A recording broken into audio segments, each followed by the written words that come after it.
Okay, so the first thing we're going to do is remove that bolt on the back of the transmission. It goes through and it holds on the starter.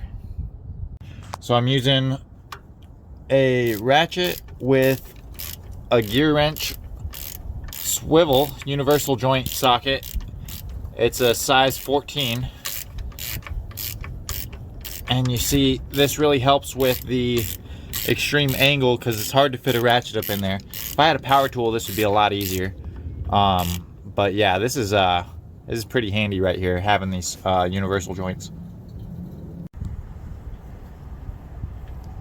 All right, the next thing I'm going to do is I'm going to take this nut right here off with this gear wrench 120 XP flex head ratchet.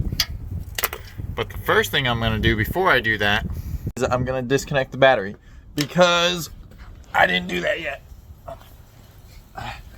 And if you touch metal to the two terminals on your starter, you're not going to have a very good day. You're going to short stuff out,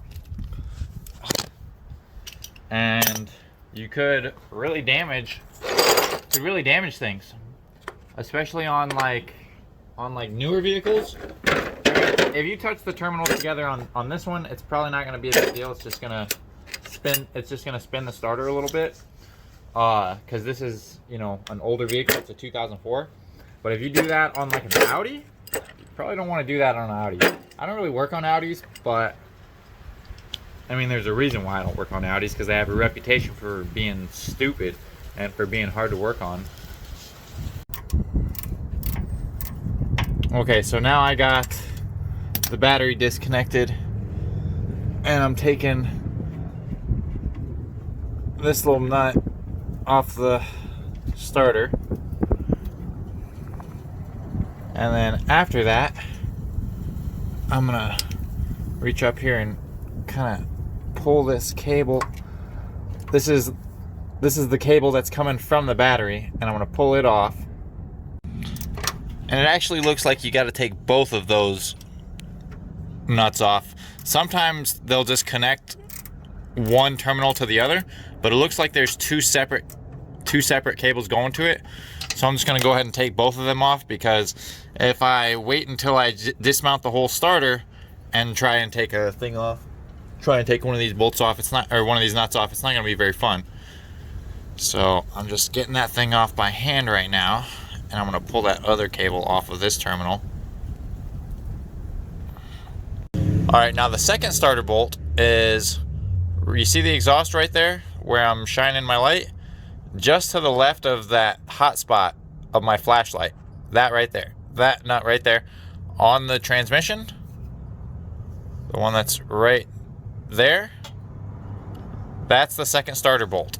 So I'm going to reach up in there with this guy again, and I'm going to take that bolt out, and then the starter will come right out.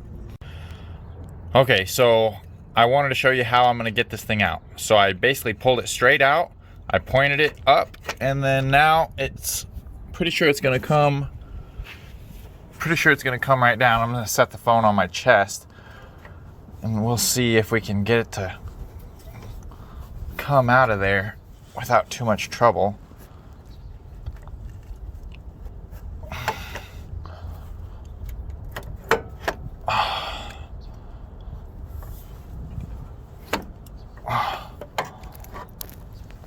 Okay, I hope you guys are seeing this.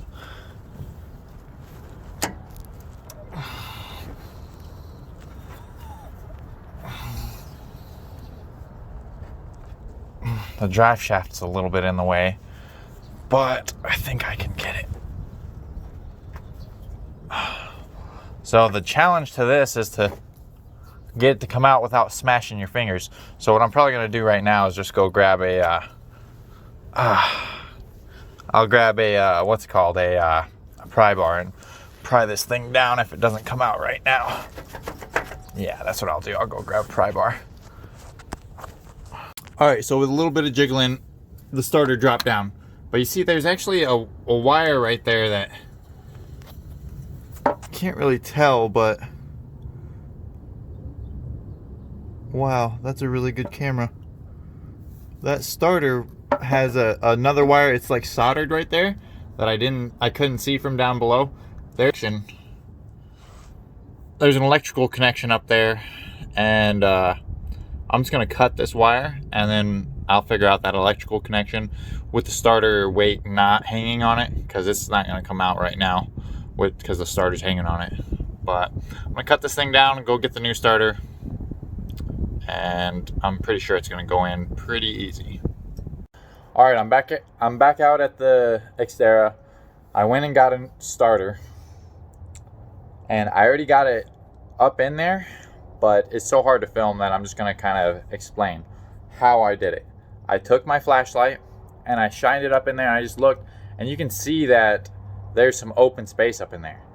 So I just kind of twisted it up in there where I saw that the open space was, kind of shove it and then kind of twist it, and you have to rotate it like this as you're pushing it up to get everything to clear. And then basically once it's up in there and it's not falling down, then I just took my flashlight, I looked up in there, see what's hanging up, and then I take my hand and I just kind of finagle it just a little bit more, shove it a little bit more, and now it's basically in there. So I'm going to put the little nut on where the starter cable comes down. I'm going to connect that. I'm going to connect the electrical connection that was up on the fender well, and then I'm going to put the two mounting bolts back in. I'm going to reconnect the battery, and then we're good to go.